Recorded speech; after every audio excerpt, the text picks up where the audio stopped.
Hello and welcome to another Pauper video. I'm Kalikais and today we're talking about the Magic Online metagame. We're hitting up what happened in the trophies for the week of November 3rd through 9th, also talking about the Pauper challenges, and diving into some of the craziest lists that people have managed to 5-0 with. I'm really excited. We have a lot this week, so make sure to stick around. The first thing that I want to make sure you do is check out cardmarket.com, the largest seller of Magic the Gathering cards in Europe, if you want to pick up some of these lists. Make sure to like and subscribe and leave me a comment. Let me know what you think about these kinds of videos. It's helpful and helps me keep going. Also, check out patreon.com/Kalikais if you want sideboard guides for the decks I like to play. And you can hit up the join button on the YouTube for early access to videos about a week in advance. So with all that said, what is going on in the Pauper leagues? This week we only had 128 trophies. The previous week we had 142. The previous week we had 150. So it looks like it's sort of dropping off and that less people are playing Pauper. I'm not really sure how that affects, how that shows up in the Pauper challenges. I didn't go into that data, unfortunately. But, you know, it seems like the trending down on hype, which is a sad thing to see. The format has been very stable. You can see by this current chart here, we had very high percentage of the trophies as mono red. There were some days when mono red had 6 trophies.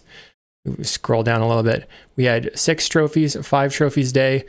The least it ever had was 1, and it really averaged around 4 or 5, maybe 4. I don't know. I don't want to do that math right away. Sorry, but it was 18% of 18.8% of the total trophies. The second place deck was tied between Gruul Ramp, Affinity, Jund Glee, and Mono Blue Fae, and then Black Green Glee at 5.5%.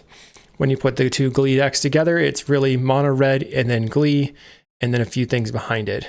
I'm not sure why Mono Blue Fae is coming back. I think people do really enjoy playing that deck, and it can be decent against Mono Red, from my understanding, so that might be why we're seeing people bring it back.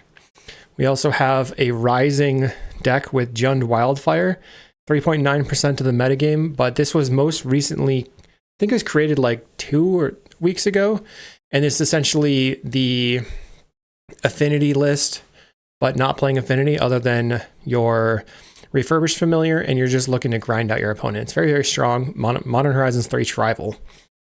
So we had Mono Red on top, then Black Green Glee, a lot of Elves pilots, Dimir Fae, Jund Wildfire, and then it trails off from there. Some spicy one-ofs, and here we see the combined metagame. Still, Gruul Ramp is not playing any Ponza effects, so it's just Gruul Ramp, and this is much more stock. Mono Red, Glee combo, Gruul Ramp, Affinity, Mono Blue Fae, all tied out right here. And the Elves tends to be just 1 or 2 pilots. We also had 3 trophies by White Green Gates, actually 4 trophies playing White Green in the main deck. The first one was only playing 2 green cards, which was the O2 that searches up a gate, and then the one pilot trophied 3 times in one day with White Green Gates. So we will get into that later. It's pretty sick. So if we look at the challenges, Mono Red maintaining 17.5% with a 61% non-mirror win rate. Is pretty strong. This deck will absolutely steamroll you if you're not prepared, and maybe even if you are. Second place in Metashare was Grixis Affinity. Curb has it at a 48.75% non-mirror win rate. Looks like it hit itself a couple of times, but other than that, it's pretty standard. People can beat it up with a lot of hate in the sideboard. And Dimir Fae making a huge comeback, followed by Jund Brood-Scale, Is It Control, and Golgari Brood-Scale. But the Brood-Scale deck, if you combine this, is higher than Grixis Affinity. So it's really Kuldotha, Affinity, and Brood-Scale as the top decks of the format. Is It Control is the blue-red terror deck that people like to play. And then we have Jund Wildfire with a pretty decent success rate and a decent number of pilots. Trailing off again. I think there was a Cawgate in the finals on one challenge, which was pretty cool. Definitely check out Kerblinksi's Twitter if you want to get more information about that. So speaking of we're going to go back to the deck dumps and then check out some of the really spicy decks. So first off, I want to look at this Kiln Fiend deck. This was the first Kiln Fiend 5-0 of the week, and this is pretty much what I like to call Jordanescu Blitz. It's playing sort of a mix between Heroic and Kiln Fiend. So you've got Kiln Fiend, which is a 1/2 that gets +3/+0 whenever you cast an instant or sorcery. You combine that with Temur Battle Rage to TKO the opponent really fast. And they're not playing any Rite of Flames, but they are playing Simeon's Spirit Guide as fast mana to get the Kiln Fiend out as soon as possible. They also have Immolating Soul Eater. So this card's pretty sick because you can play it on turn 1 with Simeon's Spirit Guide, Temur Battle Rage it on turn 2, and then pump it as Phyrexian mana, making it a 10/1 for 18 of your life and kill your opponent on turn 2. Deck is very, very strong. I was surprised, but it actually had 3 trophies this week. We had on the 3rd, on the 4th, and on the 6th, all different pilots, but starting with Jordanescu, who is the person that created this specific version of the deck. Next, let's check out a variant of Affinity. This is a black-red Affinity. This version of the deck is playing mostly as a burn deck, right? They've got 4 Galvanic, 3 Lightning Bolt. 4 Enforcer makes sense. Refurbished Familiar makes sense. Clark Clan Shaman you've seen before. But they're playing 4 of Reckless Fireweaver, which says whenever an artifact enters the battlefield under your control, it deals a damage to each opponent. This means that you can combine that with something like Blood Fountain to shock your opponent and get value. Your Ichor Wellsprings will shock. Your Deadly Dispute does a bunch. Fanatical Offering makes some tokens and stuff. So it can beat you up pretty quickly, and I have lost to this in the leagues. Looks like they're playing the Clark Clan Shaman, 2 more, and 3 Toxin Analysis in the sideboard. And then a split of hate cards for Affinity with Gorilla Shaman and Cast into the Fire, and then Trespasser's Curse as a speed bump for the Glee decks. Now, Trespasser's Curse does not beat a Glee deck, but it stops them it makes it hard, makes their life hard. But they can beat it by using stack tricks. So let's check out something a little bit less spicy. Familiars by Michael Biro. They were able to trophy using a list playing 3 Snuffouts in the main deck. They've gone for 2 Arcanemancer, 1 Murmuring Mystic to make a bunch of tokens. And their counterspell suite is no foils like I was playing, but 1 Essence Scatter, 2 Prohibit. I believe that is it. Some number of snaps. They've got Strands in the main deck, Deep Analysis. I'm happy for them to have trophied. I feel like Familiars is not doing very well lately, and I'm sad. Let's get a little bit spicier. So this is the first version of the white-green deck.